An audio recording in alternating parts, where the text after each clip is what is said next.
Is China's economic powerhouse showing signs of vulnerability? Could this have far-reaching consequences beyond its borders? Legendary investor Ray Dalio, who claims that the fall of China is much worse than you think.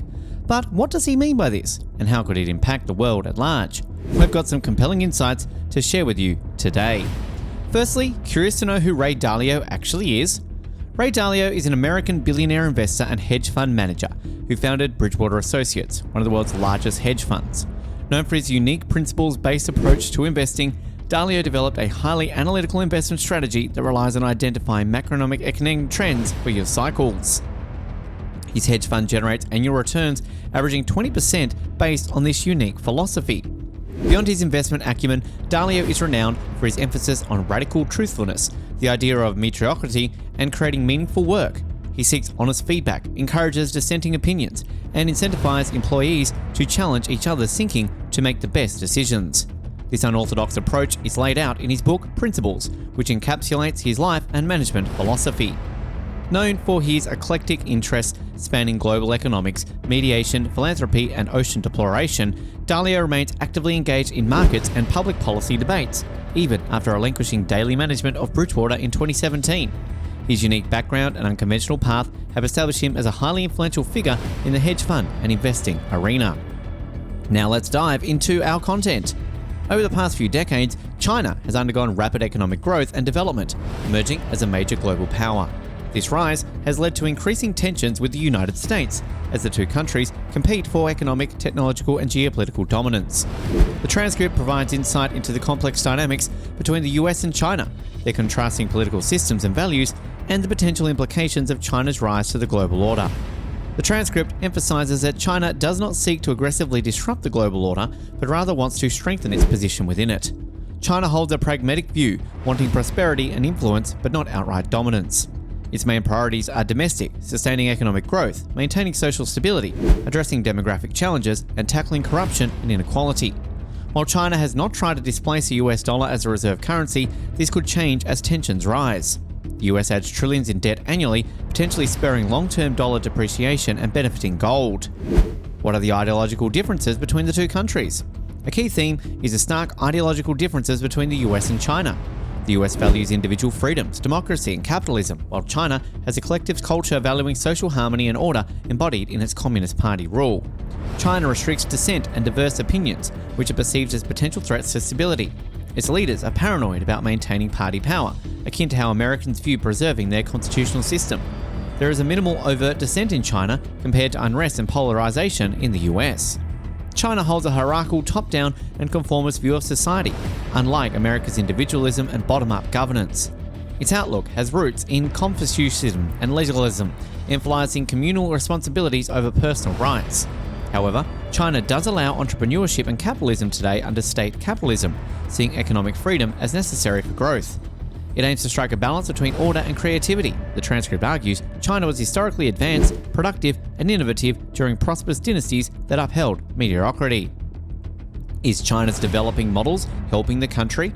There are debates on whether China's authoritarianism development model is now hindering, not helping its progress. Its COVID response demonstrated the system's strength initially, but also weaknesses later, as lack of transparency and civil liberties exacerbated the outbreak.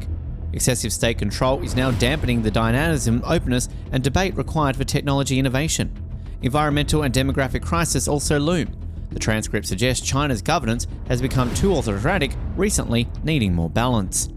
How will the US and China navigate their rivalry will shape global affairs. While their systems differ profoundly, the transcript advises understanding different cultures rather than imposing values. Progressive engagement could perhaps bridge divergent mindsets. However, major flashpoints remain, such as human rights, Taiwan, and technology competition. Trade and financial decoupling may intensify. While war seems distant, accidents or miscalculations could spark conflict. The trajectory ahead will define this century's geopolitical landscape. A key driver behind China's rise has been its ability to harness authoritarian efficiency for economic growth through divisive state-led industrialization and infrastructure building. However, this model relies on benevolence of the leaders, not institution checks and power.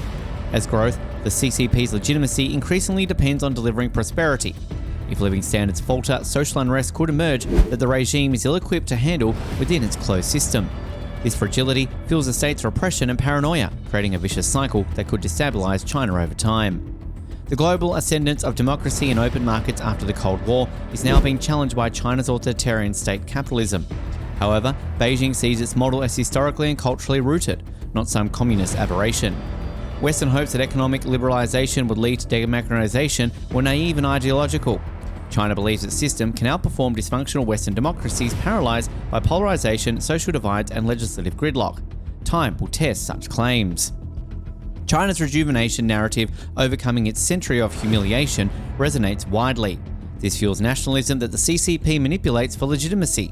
But strident patriotism also constrains Beijing's options, as concessions are portrayed as weakness. Mishandling flashpoints like Taiwan could fuel emotions beyond the leadership's control. Jingoism also breeds suspicion and hostility towards the West and its neighbours. Irrational forces could drive reckless policies. China perceives the US-led post-war order as constraining as its ambitions and denying its rightful leadership role. However, outright revisionism risks global instability and containment. Beijing treads a fine line, leveraging institutions where it benefits like trade while simultaneously undermining them. It utilises economic influence for strategic ends. Gradual adjustments suit China better than abrupt upheaval, but US-China tensions may spiral in unpredictable ways. America's stark political dysfunction diminishes its global sway. Beijing sees this as an opportunity to advance Chinese interests while the US is distracted by internal strife, filing the leadership vacuum left by Washington's domestic crisis. However, this view underestimates US resilience and risks Chinese overreach. Well, Taiwan's fate is in the issue with the most potential for catastrophic conflict. As China power grows, prospects for reunification rise. While the CCP's end goal is undisputed, its timeline remains unclear. A premature Taiwan push would derail China's ascent, yet Xi may miscalculate under nationalistic pressures. How does technology help in here? Technology is a central arena of competition. China aspires to self-sufficiency in semiconductors, AI and other spheres where the US retains dominance. Beijing fears a technology blockade may thwart its ambitions. US restrictions already target China's access to chips critical for commercial and military needs. The ideological struggle between authoritarian and democratic systems has geopolitical implications. China's digital algorithmism provides repressive regimes with mass surveillance capabilities, often enabling abuse. Democratic backsliding worsens worldwide, in part due to Beijing's influence. Economically, China relies on market access and imports US Treasury securities to fund export-driven growth. Severing financial ties through sanctions, tariffs, or asset freezes could devastate China's economy. However, this would also sink the US recovery and equities into a depressionary spiral. The world cannot afford an economic iron curtain. Diplomatically, China seeks global South leadership through trade, lending, and vaccines. Developing nations are courted to wield influence in institutions like the UN. However, debt traps, resource plunder, and border disputes in Asia and Africa breed resentment of China's self-interested approach. Wow, what a journey we've had today, exploring Ray Dalio's dire warning about the potential fall of China. It's a topic that raises important questions about the future of the global economy. But now it's your turn to share your thoughts and insights. Don't forget to hit that like button if you found this video enlightening and thought-provoking. If you're new here, hit the subscribe and ring that notification bell so you won't miss any of our future deep dives into world-changing topics. Now here's a real question. Do you agree with Ray Dalio's concerns about China, or do you have a different perspective? We want to hear from you. Share your opinions, questions, and predictions in the comments below. Let's keep this conversation alive. And if you crave more in-depth analysis of global trends and financial insights, check out our other videos right here. We've got a treasure trove of content waiting for you.